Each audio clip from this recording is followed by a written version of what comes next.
Good morning. I hope you're enjoying this incredible weather outside. It's been so nice. So, if you've been near the front entrance, you might notice a little deconstruction happening at the front entrance. Yeah, so they're working on the crosswalk up there. Lots of cars and people measuring and digging and all of that. So it'll be interesting to see what it all looks like when it's done, but we anticipate about 2 weeks. Of course, we have to make accommodations for the weather, but just making you aware of that this morning. We want to go ahead and start with our patriotic song that Ms. Patsy has picked for us, God Bless America.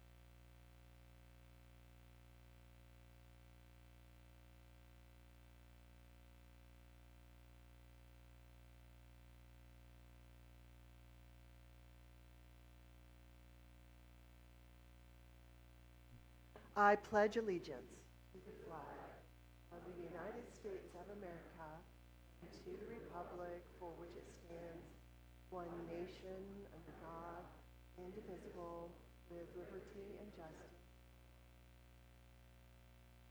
Thank you. We'll have our invocation from our chaplain, Jeff Lancaster. Good morning. Morning, everyone. How are we doing? Good, good. All right, let's bow together. Our Father God, we thank you for this day. We recognize that every day is a gift from you and from your generous hand. And so we thank you for the opportunity to be here, to use our minds and our hearts to seek your will and your purpose. Thank you for community. Thank you for the friends that we share and that we have that are so supportive and kind to us. We pray your blessings on us as we meet today. In your name we pray. Amen. Thank you so much. Robin Gray, Resident Council President. Good morning.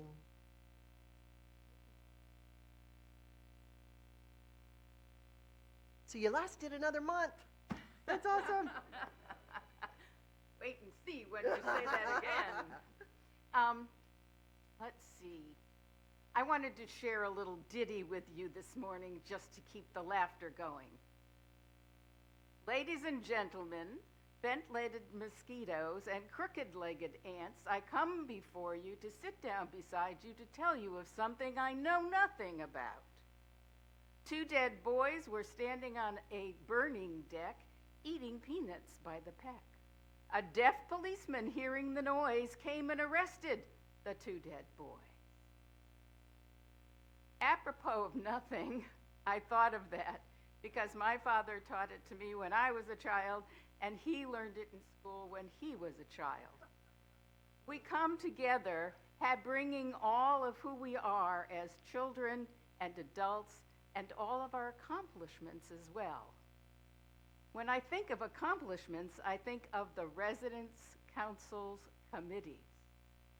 How many committees are there under the umbrella of the Residence Council?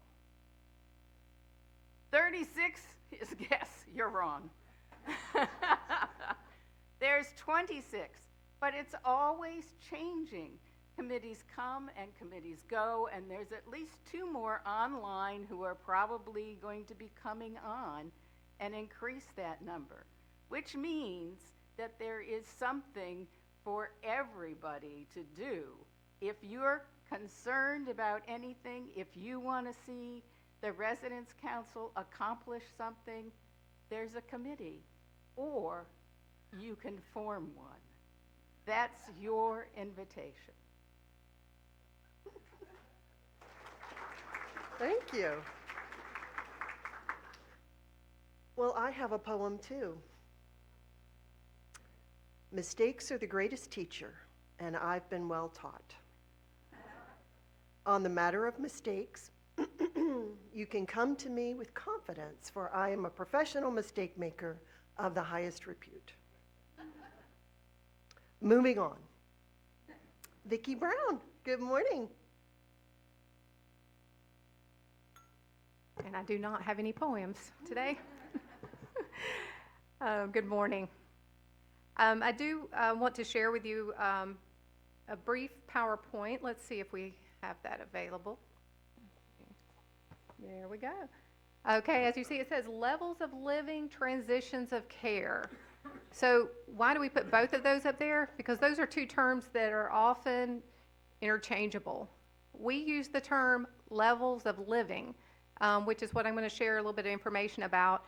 But sometimes we've heard the term transitions of care too. And when you receive your Holleran survey in the upcoming weeks, you will see the term transition of care.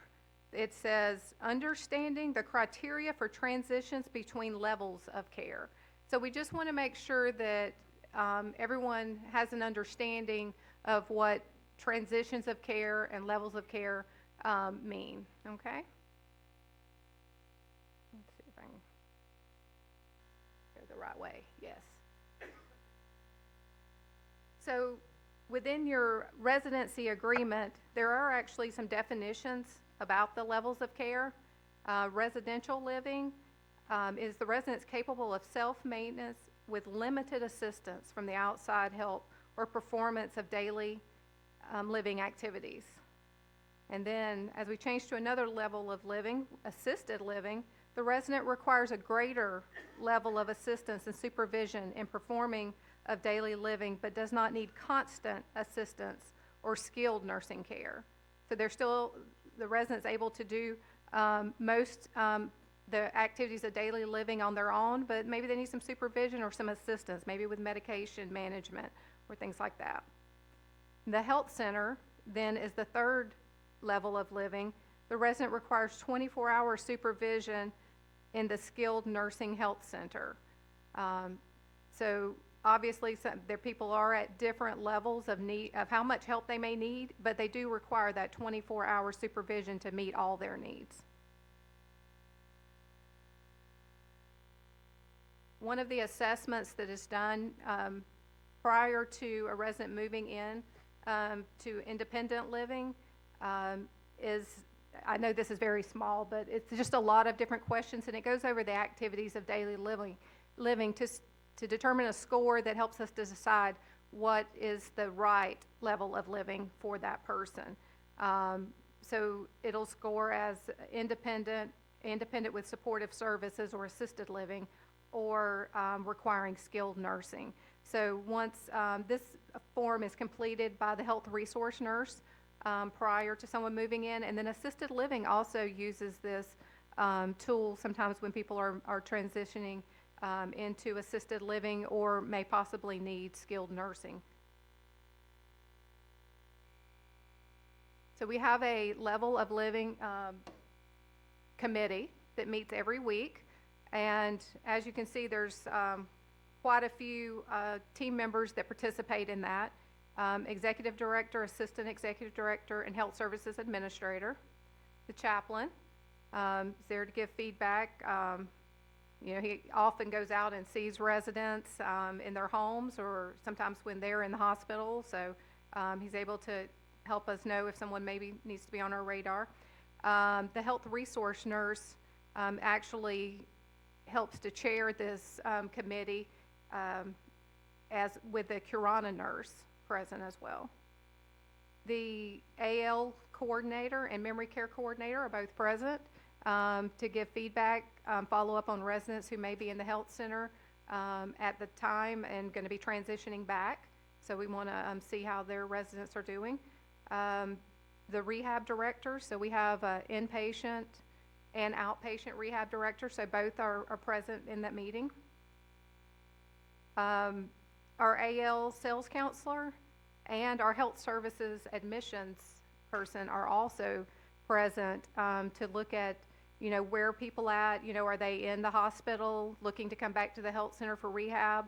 Are they someone new's moving into AL, transitioning from independent, and so on? So we have their input on that. Health services social worker. Health service social worker does all the discharge planning. So they're very involved when the resident is transitioning from the health center back to assisted living or independent living, or if they're needing to remain permanent in the health center, they're able to provide feedback so everybody's on the same page. It's usually administrative assistant or marketing assistant who is there as well, and they have all the current notes of who may be moving from one level to the other as well. So they keep track of that and help do some note taking for us. Westminster Home Care Representative, Peggy, is part of that committee as well. So again, it's this part of, I'm going to share with you a little bit about this meeting and how we do referrals. So that's where Peggy comes in for home care. Lifestyles facilitator, because we all know if somebody's missing from activities, right? So Lynn helps us out there. Fitness director, Meredith is here at the meeting, so she tells us, if there's a change in condition she sees in a resident, or maybe somebody's no longer coming to fitness that we may need to follow up on. And then security. We review all the security reports as well, and sometimes they have insight if somebody's had a change of condition. So the process, it's a collaborative review, to explore and evaluate the residents' care options. We definitely support, aging in place, and we want to make sure if someone needs additional support services that we're providing those. Some information gathering tools that we use for this meeting, multiple resources, our stop and watch. I know Shannon has shared those with you. In other meetings. It kind of gives us an idea if somebody's had a change of condition. And we have those for residents to complete, or some of our team members utilize those. Our housekeeping team can use them as well when they're out in the homes. Resident self-reports. A lot of times our health resource nurse gets calls from residents saying that they've had a change or they're not feeling well. She goes out and does a wellness check. That may prompt that person kind of being on our radar to follow up, what's the next step, what's the resources they need. And that's kind of where the health resource nurse does that. She may refer them to therapy, she may refer them to home care, to Curana, for other services, or to their primary care. Assessment of daily living skills. Again, that's through that assessment that we do that I showed you earlier.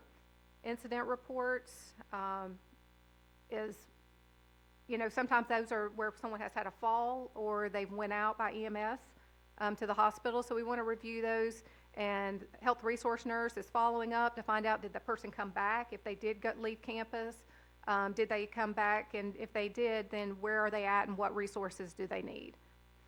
Team member observations, again, that's where all of our team members, whether it's housekeeping or fitness, lifestyles, and so on, see the residents in their activities of daily living, just what's going on, and if they've had a change. And then the hospital admission records.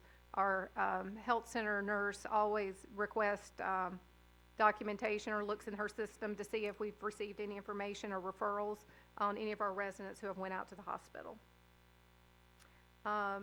And third part of the process is just individualized decision making, determining the appropriate level of care. And for each resident, and consider the resident's cognitive, physical abilities, resources, support, and desires. So again, this is about aging in place and being able to meet the resident where they are and what their needs are, and hopefully being able to provide those resources in the home if that's where they want to be, or helping them along the process if they desire to make a change to another level of living. Any questions on that? And yes, just a moment, someone will bring a microphone.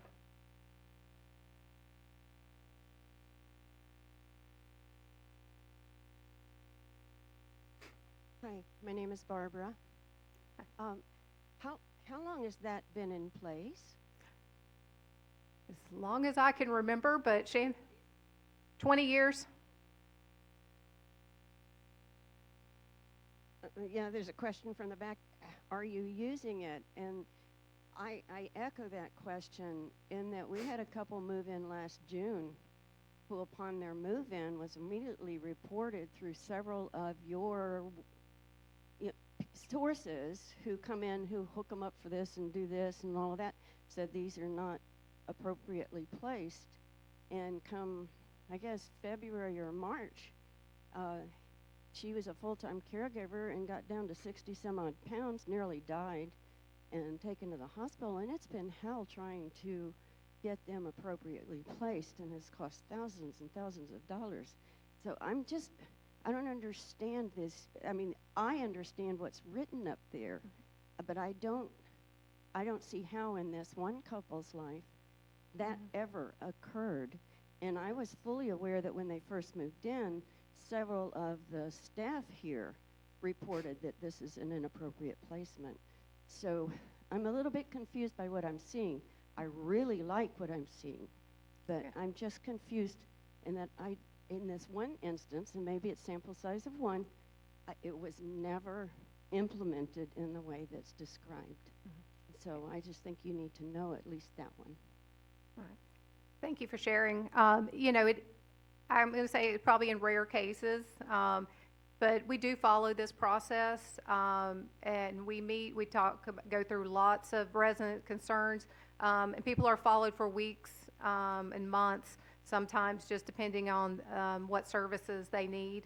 But, you know, people are evaluated prior to moving in through not only this assessment, but there's a couple of other assessments that are done, and they're, you know, in person, so you can see the person's physical abilities as well as the scoring and things for mental abilities. So, you know, I'm not going to say it's perfect, that it's always going to be 100% fail-proof, but we certainly try, and we'll continue to, you know, this process, and I think it'll be successful. Yes, ma'am. Thank you for explaining this. We have a neighborhood that's aging, and I will give one example of a couple who the husband has lost 20 pounds, but I don't think staff monitor weight in the community. The couple refuses to go, so when home care was brought in, they fired home care, so they're kind of on their own. The ambulance has come for falls and other reasons 5 times that I've seen in the last couple of months. Where does it stop where the individual has a choice to age in place, and yet the neighbors think they're not safe? And when does staff take over and make the decision? And then I have a second question. Yeah. Right, and I hear what you're saying. We do a lot of work behind the scenes. I mean, that maybe other residents don't know what's going on. You know, like in this particular case you mentioned, maybe, you know, we're having the health resources nurses going out, we're setting up resources for them, then the resident refuses, the family may be involved as well and say, we're handling it, we're doing this, you know, offer different levels of care, and they continue to say, we have resources, we don't need any help, we'll let you know when we need help. So, you know, we have to still honor people's wishes and what they want to do, and when there's safety concerns, yes, I mean, sometimes we do have to force the issue and help, you know, so a lot of times it's families are involved with assisting residents and transitioning to another level. Shannon's going to add to this. I know I have had occasion to meet with residents and families, and in a few cases, actually insist on case management, contract case management services in order to stay in that particular level of care, level of living, or scenario, especially if it's a house. We have done that. Unfortunately, on one particular occasion last year, I did force a resident to move. And I know that's not pleasant for anybody, for the resident, the family, the neighbors, because sometimes the neighbors understand, sometimes the neighbors don't. And so we actually have had cause to reach out to people and reference the contract, and they look, there's a particular page on the contract, I think it's page 3, that says that the company can insist that somebody move.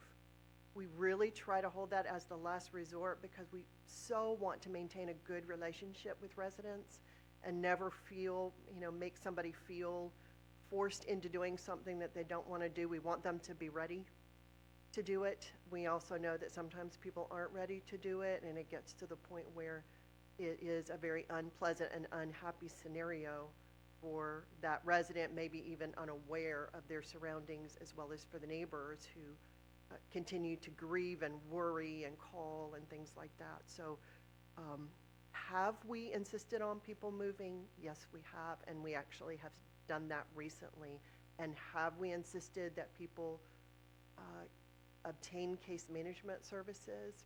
We've actually had people sign an agreement with us that to stay in a particular level of care, they have to have contract case management services. I can tell you in one scenario, without naming the individual, both Vicki and I and others have met with the family over and over and over and over, and we lay out all the possible scenarios. They take that, they walk away, they do nothing. And so typically when an incident arises, that's our opportunity to insert ourselves and say, hey, we've been talking about this, and now's the time for action. We really want to urge you to do this for us. And in one particular scenario just recently, that actually did end up taking place. They did obtain case management services and actually found out that the children may not have been acting in the parents' best interest. And so, those are hard conversations to have, but we do have them. Yeah, So. and I understand. It's just a real dilemma for neighbors who get phone calls. Mhm. The second question is, there are people who are on the wait list for assisted living. I know we have 120 licensed beds and are using maybe 105, more or less. Is there any plan to expand the capacity on existing property for assisted living so that people who do need to move will have an option? So I can tell you that the scenario we think through in health center, and tell me if I'm interrupting what you might have said, we think of health center and assisted living similarly in that we really try to move our own folks into available rooms first. If our own residents don't wish to have those rooms or use those services or not ready for those services, then we go to the outside. And so that's why you'll see in health center in particular, and I don't know what the numbers are for assisted living, even though that's what you're referencing. If you actually look at internal folks who move into health center, it's probably in the 55 to 65 percentile. Jeff, I see you nodding. So similarly to assisted living, it's there for you and it's there for your use. If you don't want to use those services, then we go to the outside. And if you look at the internal versus external, I'll bet that assisted living is about the same. It's probably about half internally. I see Sherry affirming about half internally and about half externally. So when we have that availability and we call individuals and say, I've got an assisted living place for you, we really urge you to take that, because if you don't want it, then for the stability of the building, the programs, all of that, we do bring people in from the outside, and it keeps the staffing levels at where they need to be and the services and everything operating the way they're meant to be. So we do urge you, when we have something available, please take advantage of it, because we will go to the outside, and whoever moves in from the outside will probably occupy that unit for years. But it's really a matter of internal versus external. I see a microphone. Oh, yes. Yeah. We've recently, in the last year, now have Curana, which provides mostly curative office-based services. Before that, the Health Resource Center had, I believe, 3 medical personnel, and we were told that overall they could provide about 50% of their time in case management. We now have 1 health resource nurse who has many other responsibilities, such as employee health and others. In our move towards encouraging aging in place, how does this make sense? Thank you. Well, I believe one of the factors is that Curana Health has been able to do things that the health resource staff on their own before was not able to do that. So we have a Curana physician and a Curana nurse practitioner, Curana receptionist, as well as our own health resource nurse. Yeah, Our health resource nurse is now. providing office-based services primarily. Mhm. And Our of course, concern, as you've seen, is in the home. so we still have 3 contract case managers as well, and also through wellness checks, which I really hope you will participate in. Those wellness checks help give us the reassurance that you're living and thriving and aging successfully. And during those wellness checks, if we see anything concerning, we're able to intercede much, much sooner versus later. Instead of waiting for something catastrophic, it gives us the opportunity through this level of care team, which is really a type of case management service. The level of care team can also make recommendations for people. It could be durable medical equipment, it could be outpatient therapy, it could be, please see your doctor, hey, you need maybe a specialist, you need a contract case manager, things like that. So this is a very comprehensive program that we have in place here to help people age successfully. Oh, yes, ma'am. Yes, ma'am. What resources do you have for people who have no family and have been told that they have to have full-time care, and just don't do it? How do you check up on that? Well, actually, of course, we have a home care service, but we also have contracted home care programs. So you probably see various people come in from Right at Home as well as Home Instead. And of course, we have the 3 case management contractors that we use as well. But they've been fired. We have 3 contract case managers that we use here as well. So we have Lifespan, we also have Senior Transitions, and we also have Robin McDougall. So Okay. they are contractors, Okay, yes. thank you. Yeah, for the record, in Oak South, these 3 individuals aren't there anymore, but I want to know that things do fall through the cracks. I know you are on, and I'm hoping things will change, but you don't plan for when a resident missed dinner and says, what am I going to eat now? And I said, well, what do you have to eat? And have to bring him some food to have, because that's not something in your plan. Or when they go to the dining room and it's closed and they don't know that. There needs to be more of a focus in saying, well, we've got all these things in place. And So please share that with our health resource from nurse now so we on, I can set will. up, yes. I will. Because we can set up home deliveries. Well, if you And don't know other that they, things, yeah. but there still needs to be a lot more oversight. You've done a really good job in having a plan. Now, and most of us that are talking have worked in healthcare and, home care and other things, but what you have is not enough. And as she said, you have 1 resource nurse instead of 3, and we have aging population here. I may be the baby. I'm only 73 today. Is my birthday, but Happy birthday. But the point is that we are aging in place, and we need more than 1 resource nurse, whatever your budget says. is gonna cost more in the long run for Westminster when something happens to a resident. Well, please share with us the individuals you're concerned about so we can follow up. We'd be happy to do that. Right? Okay. You got, okay. Thank you. Sherry Wiggum, Marketing Director, coming up. Good morning. Good morning. So wanted to give you a census update. We are overall at 97%, and that is made up of independent living at 97.3, memory care and assisted living at 96%, and health center at 96.6. Of the 11 in independent living that we have open, 9 of them are reserved with the move-in for either this month or next month. So we're pleased to be able to report that.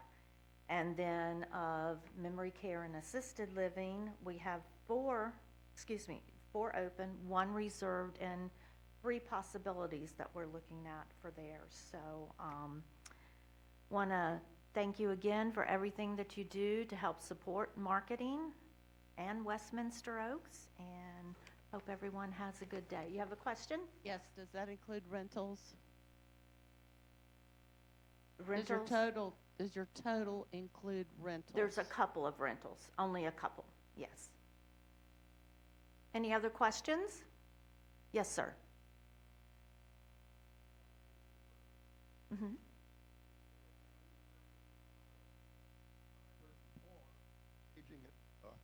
My question is about where is assisted living units located? Because before we were talking about aging in place, and you could be needing assisted living and still be in a residence. So assisted living is in the Perry building. So where my office is, assisted living is the 3 floors above us, and then memory care is the building across the street. So, and that's where I'm talking about the units that are available. Yeah. Anyone else? Thank you. Have a great day. Thank you, Sherry. Tim Osborne, you must have a nice long report today. May was a very busy month. So, good morning, everybody. Happy June and happy birthday. I don't have any poems. So, a couple limericks that I know, but I don't think anybody wants to hear those. No, you don't. Okay, just an update on maintenance department. We're currently 3 positions down, which is 33% of my workforce. We've been advertising for about a month now. We've had a number of candidates, most of which do not qualify to work here, and the others just don't show up. We're also short 2 security positions. Robert's still out with his knee replacement, and we're short 1 security guard. I don't know if anybody's been off campus today, but today is the start of the crosswalk renovations at our main entrance. They're saying that's going to go about 2 weeks. So just be cautious when you're driving in and out. There will be traffic changes and directional changes, but the entry and exit will remain open at all times. We continue to monitor campus for slip, trip, and fall hazards. I think we're currently down to 1 that I'm aware of. That's the sidewalk between Canopy Oaks and the pool, so please be cautious if you're walking on that. We are addressing that this week. I'm sure everybody's seen the big tree trucks on campus. We're still following through on the arborist report that we received last year. We still have probably another 3 to 4 weeks of tree trimming and removal. We continue to work on Oak South, the repiping of the chill water risers. And we finished up the putting green this year, or this month. If you haven't seen it, it turned out really, really nice. So those are the big things that we were able to get knocked out. One last thing I would ask is that we are shorthanded. If you have put in a work order and you're not getting response to your liking, please call my extension at 230 and let me know. Any questions? Okay. Okay, so I have two suggestions, actually. Just last week, I met with Lively TSC vocational education director, and they have positions that they're trying to get people out into the field, like contractors, plumbers, et cetera, et cetera. So I have her contact information if you're interested in it. I meant to give it to you earlier, and I just didn't. Yeah, that'd be great. I've actually toyed with getting at least maybe some interns or whatever from Lively. It's just a matter of just running constantly. So. Okay, let me give you her contact information today before we leave, in that way. Sure, I'll be I here. can get it off my plate into yours. Okay, and the other thing, I wanted to thank the people at Oak South who moved their cars so that the tree trimming could occur. So thanks a bunch for that. Anyone else? Yes. Tim, Yes, ma'am. this is only happening with the elevator in Oak South. It's a left elevator. When you go up the different floors, they're fine. But once you get to the 5th floor, it shakes, and it's really getting worse. It's funny, I've tried it twice now, where I would go to the 2nd floor, I'd go to the 3rd, I'd go to the 4th, and you're okay. But the 5th floor, it just shakes. And I mean, it's getting worse. Okay. And that's the 5th floor left elevator. Yeah, that's correct. Okay, thank you.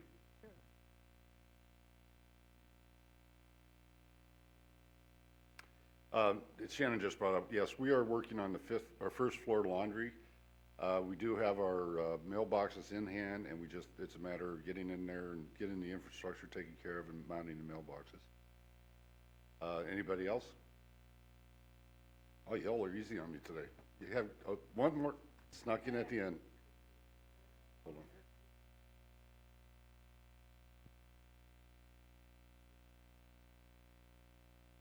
Could you expand on the Oak South renovation of air conditioning? It's not a renovation of the air conditioning system. What it is it's a repiping. Oak South, when it was originally built, had iron pipe supply lines. We're replacing those iron pipes that are like sieves, literally have holes all through them, with copper piping. So that is basically a very invasive procedure, and it'll continue probably for the next couple, 2 to 3 months.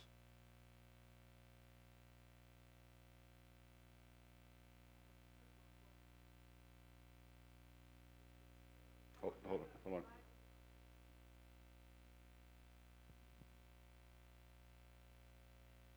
I'll leave you alone after if you just had That's one more fine. question. The center portion of the building, for lack of a better word, the center portion of the hallways, that's been repiped. Whether okay, well, you can see it. What's to be done in the edges? Is that still outstanding? Well, yeah, what we found because we had no drawings, what we found when we started is we really thought we could replace all the piping from the outside. It turns out that we discovered the piping was also inside. So we've come up with an alternative plan to do all the piping from the outside, and we're moving forward toward getting that taken care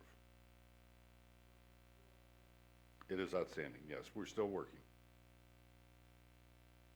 Yep.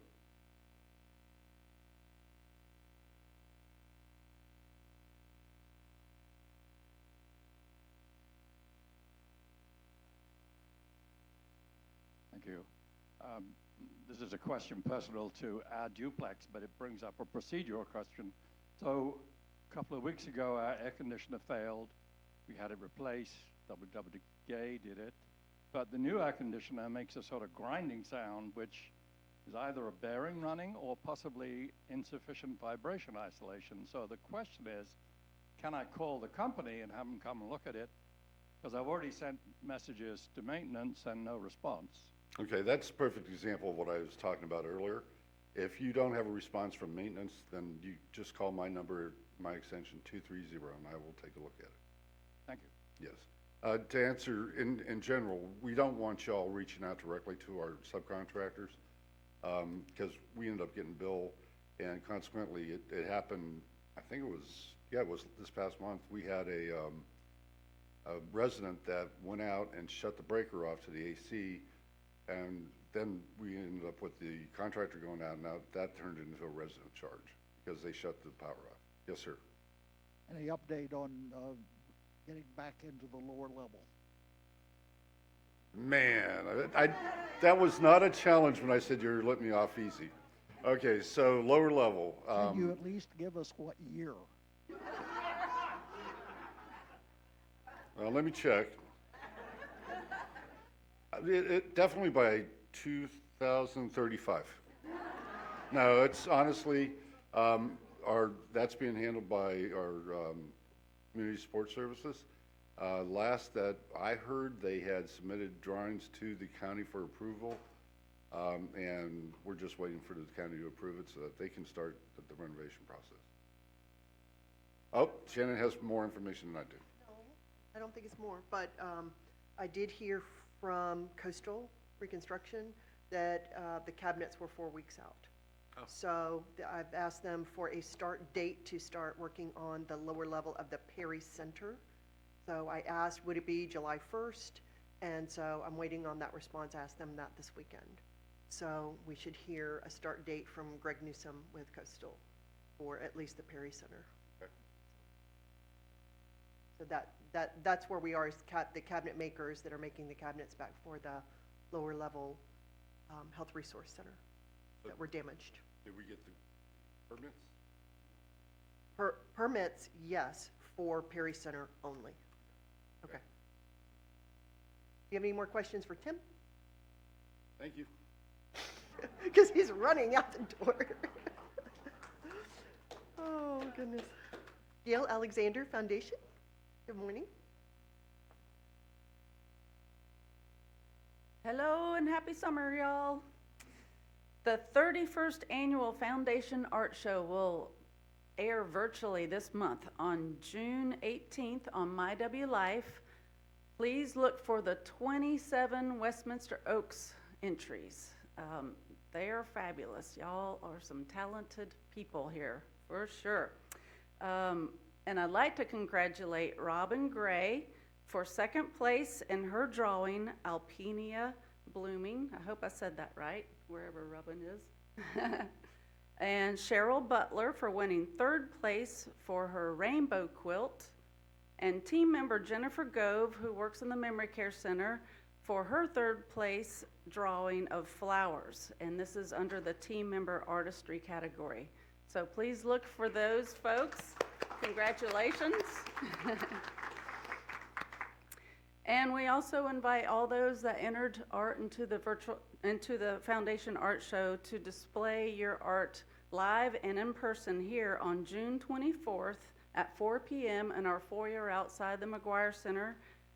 It'll be during the happy hour, and we hope that you will come and you will look at our residents' art and vote for one of them as a Residents' Choice Award.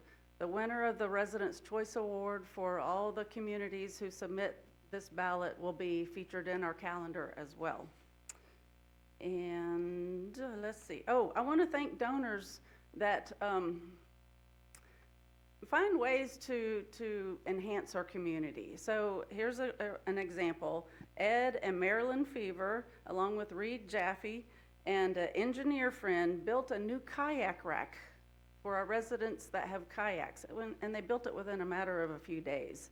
And the Fevers also donated 2 kayaks to generate funds for our rooftop garden enhancements. And right now that is just shy of $2,000. So soon there'll be some beautification of the rooftop garden. Also want to thank Marie Cowart. She donated some flowering trees, and they were planted on the north side of the Bertrand Health Center. And Linda and Michael Dodson donated new dumbbells. It's a dumbbell weight set that will soon be delivered to our Canopy Oaks Fitness Center. So thank you all for your ways of enhancing our community. News. Okay. Hopefully, you like to look at Facebook. And on the Facebook page for the Westminster Communities Foundation, hopefully you saw this wonderful article featuring our new Barbara W. Makent Endowment Scholarship. Yes, this fund was dedicated to support team members and their children or grandchildren who are pursuing certification, licensure, or degrees in nursing. The scholarship is a heartfelt tribute to CNA Cynthia Davis, who's worked here over 28 years in our Bertrand Health Center. And I'll tell you firsthand, she is fabulous because she was a CNA for my father when he lived in the Bertrand Health Center in 2015, 2016. But her dedicated and professional care to Ed Basehart, who was a resident here for 8 years, is what inspired Barbara to give this endowment scholarship. And Barbara's own life reflects a deep commitment to education and service. With a background that spans in teaching, nursing, military service, and law, Barbara has earned 4 academic degrees and served as a colonel in the U.S. Air Force Reserve. So we thank you, Barbara. Your legacy gift is inspiring. It will help future generations here and live on forever to help our health center residents and anyone who's aspiring to be a nurse that works here at Westminster Oaks. Thank you.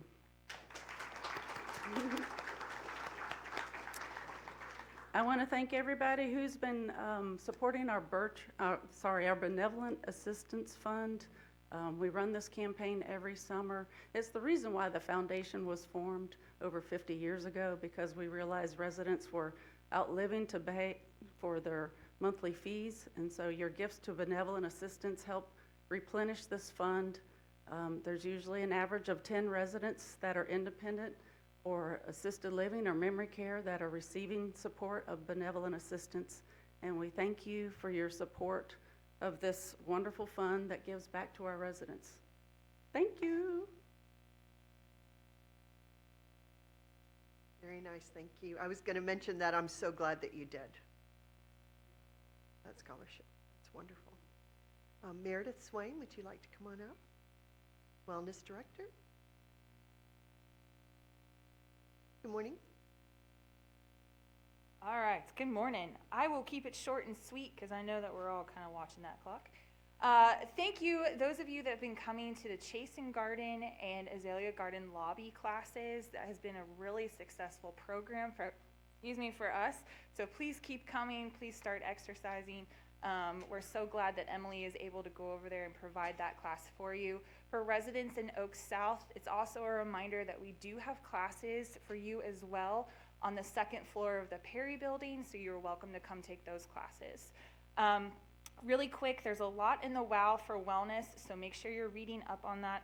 I really wanted to bring attention though to our men's strength series. So men, this is your month, June. June is known as Men's Health Month. And our personal trainer, Jason, is taking over men's fitness class on Wednesdays. And he's doing a 4-part series on strength. So we're talking posture, stability, best strength training practices, and just other really helpful tips. So even if you are an experienced exerciser, please come to Wednesdays at 11 o'clock for Jason's takeover of that class. And if you're brand new to exercise, this is also a great opportunity for you to kind of get started. I do have a poem for you. Are you ready for this one? Okay, I've been thinking about it. Roses are red, violets are blue. Fitness is fun, and I'll see you real soon. Questions? Okay, thank you. She just made that up on the spot. Look at you. Oh my goodness. Paul Davidson, Dining Director, good morning.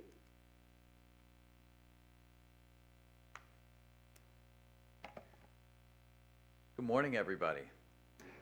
So we also had a pretty busy month in the month of May. A number that comes to mind is 27,528. For those of you that are unfamiliar, that number is how many meals we served in the dining room just last month. 27,528.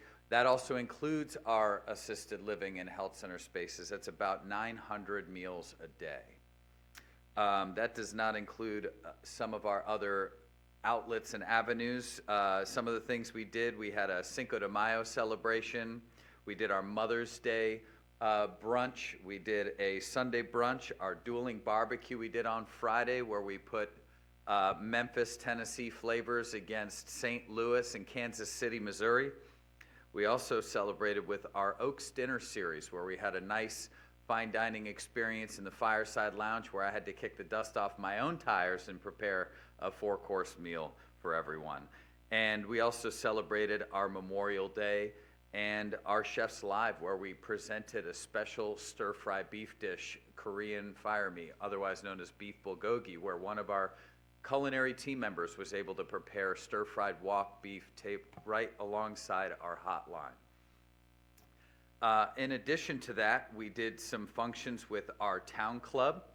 We also had our 70 people. We had our Leon High School reunion, which we had done for 125 patrons celebrating the good old days in Leon High School. We did a 152-person plated luncheon for our FSU advancement group last month, as well as we were celebrating our nursing home week last week for all of our nursing team members, where we prepared up to 325 meals to say thank you to our community of hardworking team members, both nursing staff, dining staff, all of the folks that help keep this place operating. So we wanted to thank them in that way. So not a boring month at all. And we are happy to celebrate the rest of the summer with you. We have some wonderful things coming up. I do want to make sure that, to reiterate, we have our Hollerin survey coming up this month. The dates of that available survey will be from the 9th to the 24th. So we have a large window for which you to take the opportunity to let us know how we're doing. And we're really excited about this survey because this broadens the scope of who we can look at across the communities that are like us, across not just Westminster, but beyond. And it's a wonderful opportunity for us to improve and to see where we stand in dining specifically. The questions that we have on that survey are quality of food, variety of healthy dining choices, and quality of service. So with those 3 questions, as broad as they are, it allows us the opportunity to hear from you all and let us know truly how we're doing. And in the comments section, please provide us with any specific details and opportunities, that things that we're doing well you'd like us to continue, things that you would like to see us improve upon. Any of those opportunities are welcomed by all of you, and we look forward to hearing from you all when that survey opens on June 9th. A few things that we're working on in dining as well is currently looking at and trying to conclude the quotes for a dining room refresh, where we are looking to replace the tables and chairs of our entire dining room. We're also looking to brighten the space with some potential painting, lighting, and flooring finishes. So we're working hard on those details right now to try to find a way to refresh that dining room, to brighten the space, and again, provide you with a wonderful atmosphere for us to celebrate cooking for you and you coming and enjoying your meal with us. And one of the other things that we're working on as well is looking to replace some of our kitchen equipment, adding and helping enhance some of the kitchen capabilities so that we can continue to provide those 27,000 plus meals at a high level on a regular basis and give you a wonderful dining experience. So thank you to all of you that join us on a regular basis, and for those that visit us less frequently. We appreciate your patronage and your continued visiting us and enjoying our dining experiences, and we hope to enjoy many more with you. And of course, I've waited until the last possible minute to introduce the person that you really want to see, which is our new executive chef who is joining us. Today is his first day, so be gentle. And welcome Executive Chef Christopher Camacho.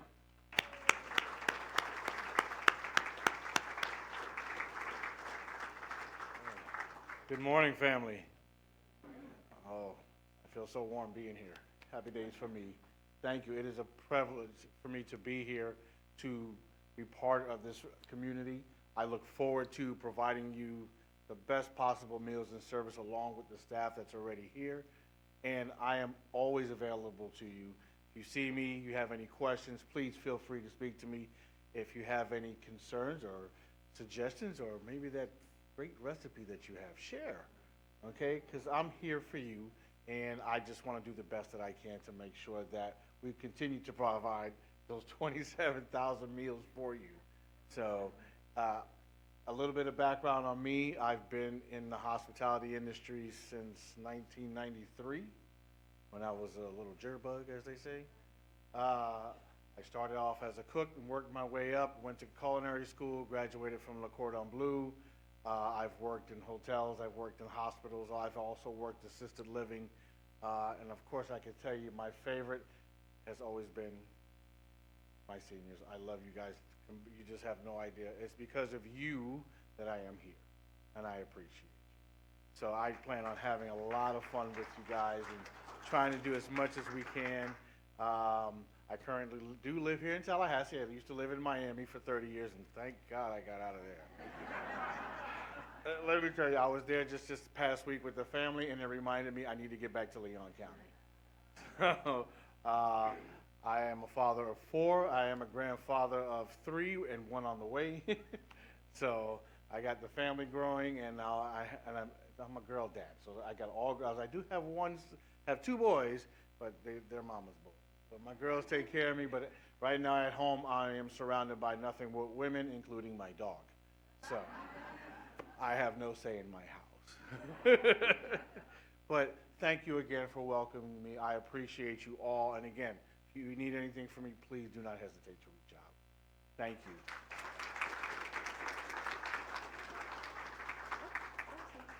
Any questions? I'm sure you'll have plenty, and he will be around, so please make your opportunity to come and dine with us and introduce yourself. I noticed yesterday, I think it was, 3 glass awards on the dining area. Would you explain those for me? Yes, absolutely. Somehow in the midst of the slow month we had, I forgot to mention that we also were a part of our 2nd annual Dining Services Awards at the beginning of the month. This is where all of the directors and assistant directors and chefs from all of the communities across Westminster have the opportunity to sit down with us, and we review basically several different types of awards celebrating certain areas of what we do. We received here at the Oaks 4 awards this year. One of them was our Zero Deficiency Award, which is when we receive our ACA survey, which is a very in-depth survey across all of our areas of what we do here, specific to healthcare, but in dining as well. And last year we received a zero deficiency, meaning that they found nothing to be concerned about in our operation of dining. That's the simplest way to describe it. But as I always call that, a health inspection on steroids. We're very happy to have received a clean bill of health from them, and we hope to continue that tradition. Something else to mention for Westminster communities as a whole is that would be the 4th consecutive year that all Westminster communities received zero deficiency scores. So that's a really incredible accomplishment as a company, as a whole, for all of our communities to hold in that standard. One of the other awards we received was in our labor budget and meals per labor hour, which means that we run a tight ship with our labor, which when I first joined our community, we have since added about 25 positions across all of our dining services. We now have a team of 65 dining services team members across all areas of service, dining techs, dishwashers, cooks, assistant cooks, and beyond. So we have a wonderful team here to support us in dining services. One of our other awards was in our budget and food costs, which means that we're running a tight budget and we maintain our budget costs within the parameters of what we do here for breakfast, lunch, and dinner. And I love that award a lot because it means we can ask for more money, and it's a little bit easier to do when we run good numbers. So that's something that we take a lot of pride in as well. And one of our last awards we received, which is a new award this year, is called the Best Turnaround Award. Now, that was given to Michelle and I this last month in reference to what we've been able to accomplish in the last year's time. So I started here last February, where we had a lot of opportunities to improve. We needed staffing, we needed, consistency, food development, all of those things. And in the time that since then until now, we are now number 2 in the company in overall resident satisfaction and pulse surveys. We have increased our census in breakfast, lunch, dinner. We've increased our catering. Everything that we do has improved. And because of that, we were given the Best Turnaround Award. So we're very proud of that because that's a great accomplishment for our team, and we continue to try everything we can to excel in all things dining services. So, thank you.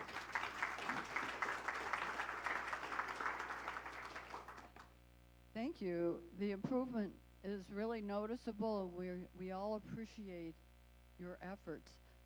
I wondered if you could clarify for us now the separate roles of dining director and executive chef. Sure. Well, although I can say that with Michelle, our assistant director, executive chef Chris, and myself, it is a very collaborative effort of our 3 position roles in dining services. So I say that to say that although that we have identified position responsibilities, we will commingle in assisting each other in the operation as a whole. Our executive chef's responsibilities will be specifically in the culinary operation of helping to develop recipes, write menus, and operate with our culinary team members to provide those meals that we provide for breakfast, lunch, and dinner in all areas specific to our food service. We'll also be responsible for our specials and some of our things that go beyond just our standard, regular, everyday operation. And in terms of my responsibilities, I don't know if I can write that list. I think the list of things I don't do is shorter, but I am all things dining and everything that we can do to enhance the experience in dining, because I know that one of the most important things in my life is food. So I'd imagine that a lot of people feel the same way. We all gather our social lives, everything that we do. There's one common denominator, and it's the food that we eat. It sometimes brings us closer together. It's the things that we share. It's how we, it's a direct contribution to the memories that we have. There's nostalgia to it. And of course, it makes our bellies full. And if it tastes good, it makes us happy too. So everything that I am responsible for is how can we introduce new ways to improve in dining? How can we make sure that the things that we do well, we continue, maintain consistency, and improve and communicate with you all on how we can do those things better. That's why I can't thank you all enough for your contribution in communicating with us, letting us know how we're doing on a regular basis, because all those things are the reason why we were able to achieve those awards. It's thanks to you all, so thank you. Any other questions? Thank you all. Have a great day. Thank you so much. Kelly Skiba, Volunteer Coordinator. Good morning.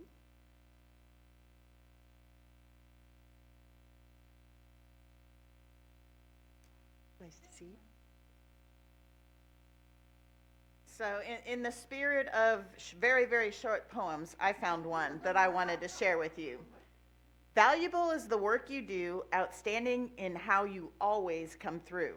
Loyal, sincere, and full of good cheer, untiring in your efforts throughout the year. Notable are the contributions you make, trustworthy in every project you take, eager to reach your every goal, effective in the way you fulfill your role, ready with a smile like a shining star, special and wonderful, that's what you are. All of our volunteers, thank you so very much for all you do. And I wanted to share that especially for the way you all came through for W.T. Moore in our Fill the Backpack food drive. I want to tell you, we took over 4 carloads of food. I talked to Daisy. We filled their pantry, talked to Daisy. She was able not to send backpacks home with the children who were at risk for going hungry. They sent boxes of food home to help them for the summer. And they have some left over to help kick off the new year come August. So that was very exciting. I wanted to thank you. Also wanted to thank you for your volunteer hours last month. Last month, 130 Westminster volunteers reported, and I know there are more of you who didn't report, but you reported almost 2,600 hours of volunteer service on campus and another 350 off campus. That's almost 3,000 hours of volunteerism in 1 month by our residents. My challenge to you is I want to move that 130 residents reporting up to at least 150 for May. Now is the time to report your hours. You can do it by June 10th, please. To make it easier, I don't know if you noticed, but we did update the reporting form that is on MyWLife. If you go to the app and click on it and click on volunteering, it comes up immediately as a form that you're used to seeing. You don't have to log in. You don't have to have a username or password. You can just go in. There's 5 simple questions: name, email address, on-campus hours, off-campus hours. That's it, and hit submit.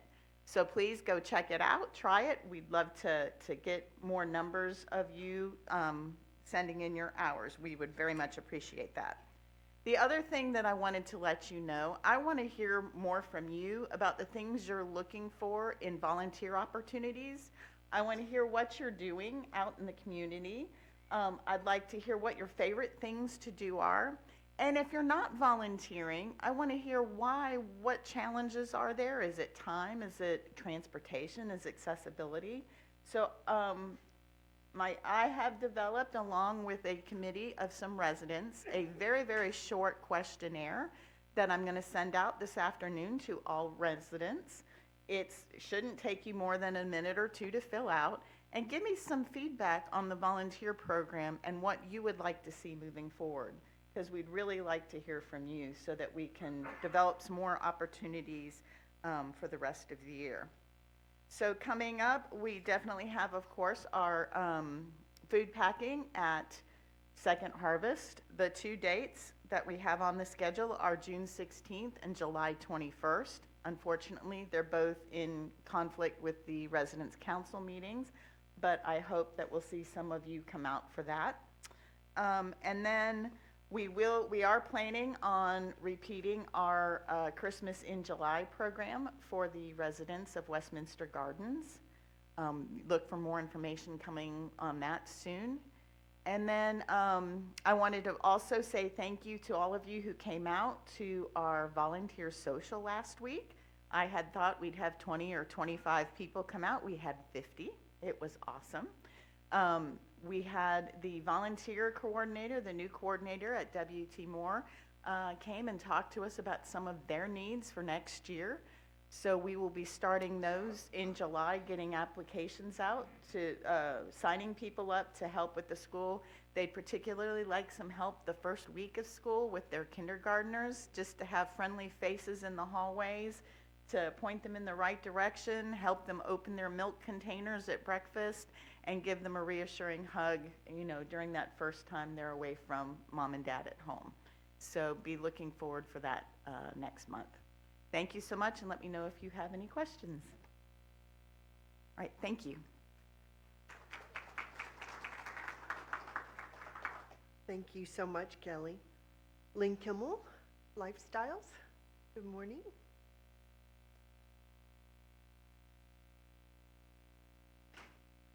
We're running a little over, but we have awful lot going on, so. Good morning. And in the sake of running over, I won't share a poem. Well, the only poem I was going to say is, I know that same poem she knows, I just know it different. Yeah. So, anyway. And I am not going to highlight things that we have going on this month other than Donut Day is Friday at 9 on the terrace, Donut and Coffee. It's National Donut Day, so be sure and come enjoy a donut with us. And then on the 1st of July, we are having our annual patriotic show that we put on every year. And this year we're doing a talent show, bringing Hollywood to our stage. Only you are the Hollywood people with the talent. So if you are interested in sharing a song, a dance, playing a tune, standing on your head, reading a poem, we've heard lots of that this morning, contact myself or Martha Inman to sign up to be in the show. It's going to be the 1st, Tuesday, July 1st at 2 o'clock. And there's more information about that on page 11 in your WOW. And that's all I'm going to highlight for the sake of time, because I really want to talk about Hollerin' Survey. You've heard everybody talk this morning and mention the Hollerin' Survey in some format. How many of you in the past have participated in the Quality of Life Survey? That, well, ooh, look at all these people. We already got 100%, Shannon, yay.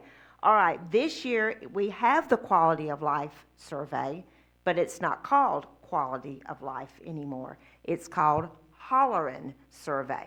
And when I first heard this, I thought this will be so much fun. We can play off with the word hollerin'. And I thought, who wants to be hollered at all the time? No, we're not going to do that. Unless, of course, we're hollering for the Seminoles playing baseball this weekend, right? Yeah, that's the kind of hollering we want. So we're going to do instead some fun events over the next couple of weeks to encourage you and reward you for doing your Hollerin' Survey. This year, it is done online. You will not get paper. Well, you will get. That is not true. You will get a paper survey. I'll get to that in a minute. It's done online. The date starts June 9th, which is a week from today, and it runs through Tuesday the 24th. So you have 2 weeks to do this. And all that I'm telling you now, you will get in your box this afternoon in a letter. As soon as Shannon signs it, we'll get it, copies run and get it out to you. It starts Monday the 9th and goes through the 24th. You will receive in your box on Monday morning, first thing, a envelope, and in that envelope will be a paper copy of the Hollerin' Survey. If you choose to do it on paper because you don't have a computer, you don't know how to work a computer, for whatever reason you'd rather sit down with a cup of coffee and just do it that way, that's perfect, that's fine. It will be in an envelope, and the envelope is addressed to Hollerin'. You will put that survey, when you finish it, back in that envelope and drop it in the mail. Do not bring it to me. Do not bring it to the front desk. Do not put it in a box at your cubby, because there won't be one there. You will drop it in the mail where you drop your normal mail. This is a postage paid envelope. It will cost you nothing to do this. If you think, I'm beyond paper, I don't want to do that anymore, simply drop it in your recycle bin, and you can do it online. You will be sent a link online, and you can do it online. One way or the other. Please don't do two. If we get 125% return rate, we're going to know something's up. So just do one or the other. But you will receive the paper copy in your cubby, regardless of which way you do it. It's just that if you decide to do it online, dispose of that paper copy. If you're doing the paper copy, don't throw the envelope away. Don't take it out of the envelope and throw the envelope away thinking that was the delivery to get it to me. No, that's the delivery to get it where it goes. Then the scores, the rates will be tallied. All the comments will be typed and put together and sent back to Shannon, who then will meet with us and just share the survey results with you and get us on the right track of things we need to be doing. This survey will cover the whole campus. I know in the past it's been half of the departments one year, and the next year has been the other half of the departments.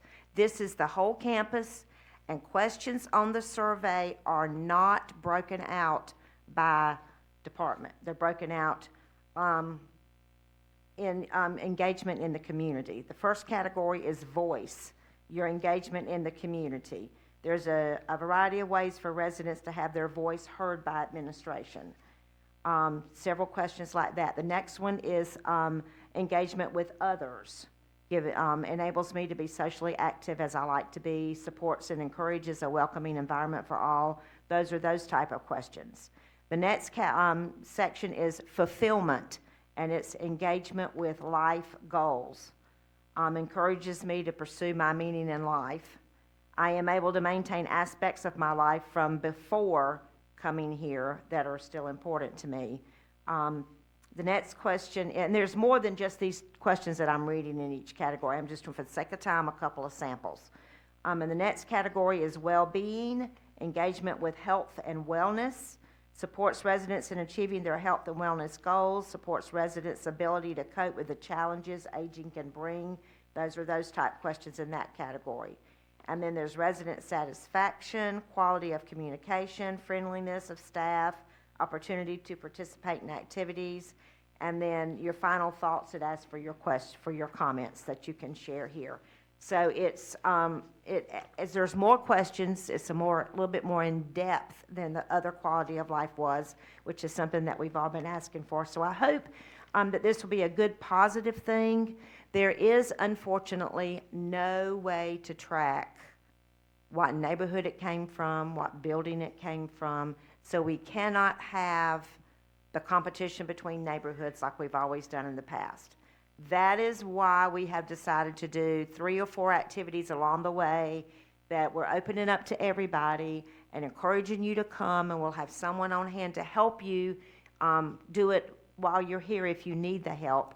But we want everybody to come and enjoy all these activities and things that we'll have going on. You'll get something in your box tomorrow afternoon or Wednesday morning outlining what the next 2 weeks look like, with opportunities for you to come and enjoy the company of each other, and to celebrate you and to celebrate the new survey. So, anybody have questions, comments, concerns? All right. Go make it a great day. Thank you. Careful. Laura Seaton, Lifelong Learning. Good morning.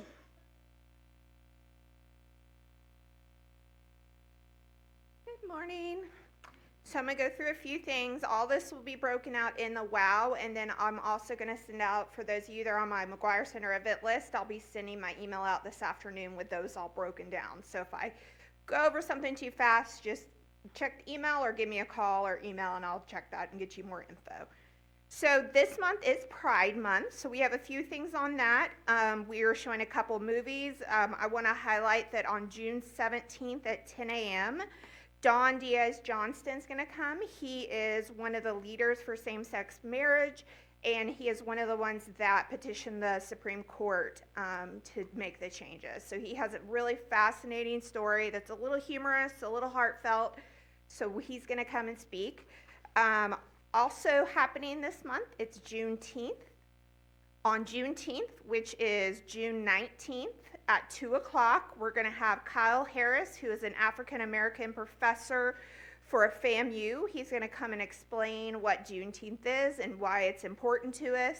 And then we're going to follow up with a documentary that's about Juneteenth as well. June 20th, Dr. CeeLo Rose will be coming, and she will be in the Pool House speaking about senior sexual health. So please join us for that. I'll have some more information, but she is a doctor who will be there to answer any questions and maybe alleviate some concerns that you might have.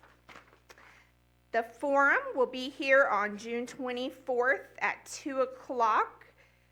They're going to be talking about different agencies in Tallahassee, Tallahassee Fire, sheriffs, management services, all the consolidated emergency response agencies. So any questions you have about that, please join us.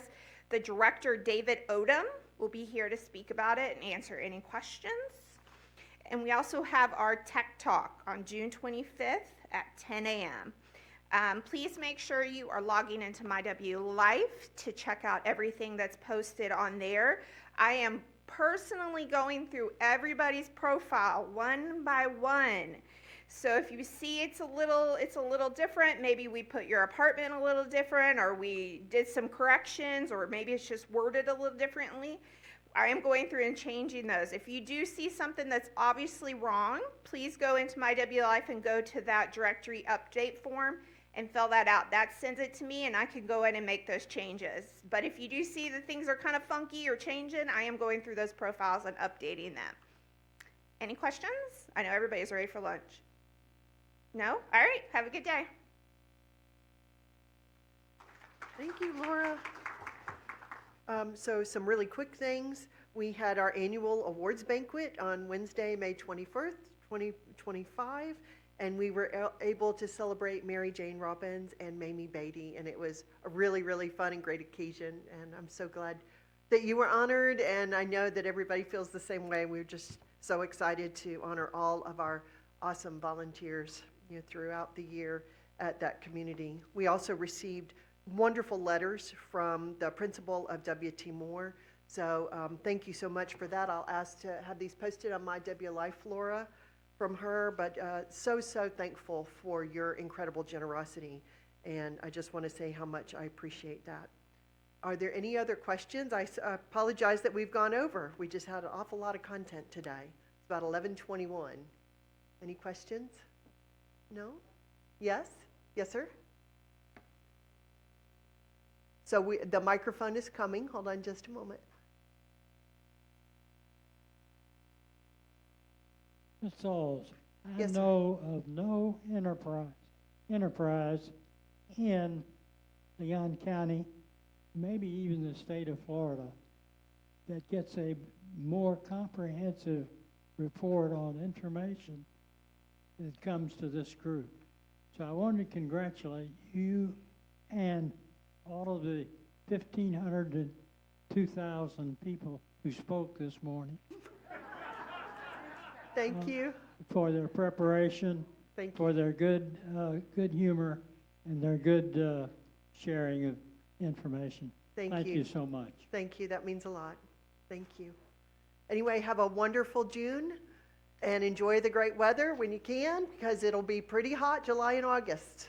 So, all right, take care.